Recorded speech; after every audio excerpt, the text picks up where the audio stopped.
finally, he concludes with, of which I, Paul, became a minister. This phrase is used by him in Ephesians 3, verse 7 also. Let me read that to you just because we're writing Ephesians right now. Anyway, 3:7, he says, of which I became a minister according to the gift of the grace of God given to me by the effective working of his power. So there you go, Ephesians 3:7.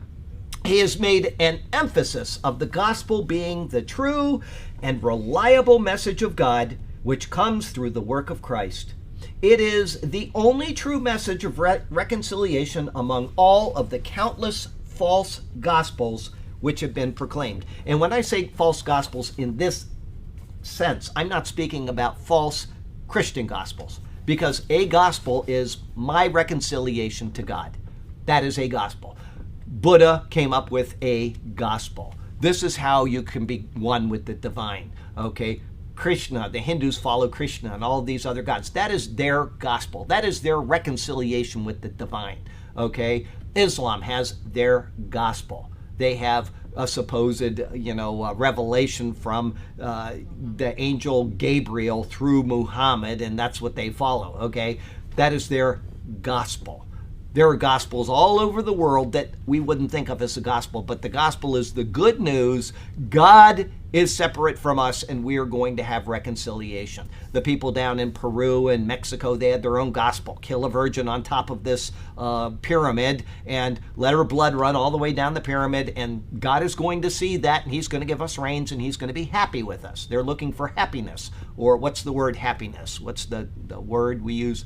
Begins with pro and ends with propitiation. Yeah, propitiation. Okay, so it's to make a propitious or a happy relationship with God.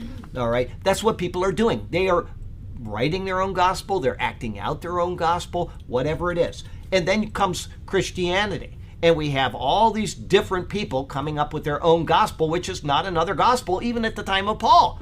How much more 2,000 years later, when we got people all over the world? Everybody is a specialist in theology except the preacher in the church. I can assure you of that. Everybody knows better than he does. That's the way it is. Everybody knows how to reconcile with God. That's okay. You can feel that way as long as Jesus is the answer. If it's anything else, then it is a false gospel. Jesus Christ is the answer to man's problem. Read it again. It is the only true message of reconciliation among all of the countless false gospels which have been proclaimed. The gospel of Christ. He died for your sins. You're a sinner. He was buried. He was really dead. He took your sins into the grave. He rose again. Your sins are gone. Propitiation is realized, and you now have that happy relationship with God. He rose again. That is the gospel.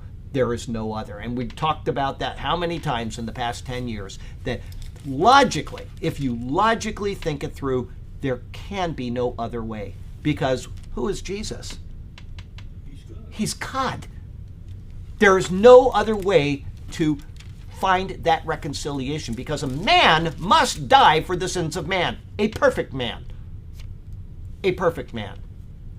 And Jesus Christ is man, but he is also God. And that is the answer. There is no other way. And there can only be one God-man.